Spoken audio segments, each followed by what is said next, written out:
Okay, ഇത് നമ്മുടെ SSC CGL 2023 മെൻസുറേഷനെ base ചെയ്ത് ചോദിച്ചൊരു ക്വസ്റ്റ്യൻ ആണ്. ചോദിച്ചിരിക്കുന്നത് volume of cone with height equal to radius, slant height 5 ആണ്. അപ്പോൾ നമുക്ക് കോണിൻ്റെ കേസ് വോളിയം എന്ന് പറയുന്നത് 1/3 πr²h ആണ് നമുക്കറിയാം. ഇതിന് ഈ ഒരു ആൻസർ ഉണ്ടായിരുന്നത് പൈ ആൻഡ് 5ൻ്റെ ടേംസിലായിരുന്നു. ഓക്കെ, ആൻസർ വന്ന ഫോർമാറ്റിലോട്ട് ഞാൻ ഇത് എത്തിച്ചേരാം. നമുക്ക് ആൻസർ ഓപ്ഷനിലുണ്ടായിരുന്നു. അപ്പോൾ നമുക്കറിയാം കോണിൻ്റെ കേസിൽ ഇതാ, ഇതിപ്പോൾ അതിൻ്റെ ഒരു എന്താ പറയുക, ക്രോസ് സെക്ഷണൽ വ്യൂ എടുത്തു കഴിഞ്ഞാൽ ഇങ്ങനെ വരും കോണിൻ്റെ കേസിൽ.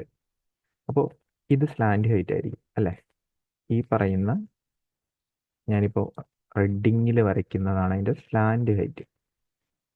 ഇത് ഹൈറ്റ്, ഇത് ബേസ്. ഓക്കെ, അപ്പം ഞാൻ ഇതിപ്പോൾ റേഡിയസ് ഹൈറ്റും ഈക്വലാണ്, റേഡിയസും ഹൈറ്റും ഈക്വലാണ്. ഓക്കെ, അങ്ങനെയാണെങ്കിൽ റേഡിയസും ഹൈറ്റും ഈക്വൽ ആണെങ്കിൽ ഈ പറയുന്ന സ്ലാൻഡ് ഹൈറ്റ് എന്ന് പറയുമ്പോൾ എത്ര വരും? √2r വരും. അല്ലെങ്കിൽ 1:1:√2 ആയിരിക്കും റേഷ്യോ വരാൻ പോകുന്നത്. 1:1:√2 ആയിരിക്കും റേഷ്യോ വരാൻ പോകുന്നത്, കാരണം അത് പെർപെൻഡിക്കുലർ ആണ്. ദെൻ ഈ √2r കറസ്പോണ്ടിങ് ആയിട്ടാണ് നമുക്ക് ക്വസ്റ്റ്യനിൽ എത്ര എന്ന് പറഞ്ഞ് തന്നിട്ടുള്ള 5 എന്ന് പറഞ്ഞിട്ട് തന്നിട്ടുള്ളത്. അപ്പോൾ റേഡിയസ് എന്ന് പറയുമ്പോൾ എത്രയായിരിക്കും? 5/√2 ആയിരിക്കും. ഇനി വോളിയമാണ് വേണ്ട, 1/3. ദെൻ പൈൻ്റെ ടൈമിൽ തന്നെയായിരുന്നു ആൻസർ, അപ്പോൾ ഞാൻ പൈനെ അങ്ങനെ തന്നെ എഴുതുന്നു.